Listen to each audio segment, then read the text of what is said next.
Кривичниот суд одобрил само едно од 9 барања на специјалното јавно обвинителство за казна за одговорни лица од институциите кои не соработувале со обвинителството, објави Телма. Според извори на телевизијата, казната директорот на УБК Владимир Атанасовски, кој доколку биде потврдена одлуката, ќе треба да плати 2500 евра.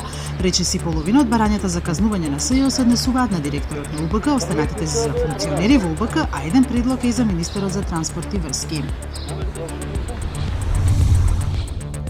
Состојбата со слободата на медиумите лани се влошува од медиумското законодавство и нејзината имплементација, професионалната, економската и социјалната состојба на новинарите и нивната безбедност, изјави председателот на ЗНМ на презентацијата на последниот извештај за слобода на медиумите во Македонија. Според извештајот, владата ги користела сите инструменти да ја ограничи слободата на говорот и да ги контролира медиумите.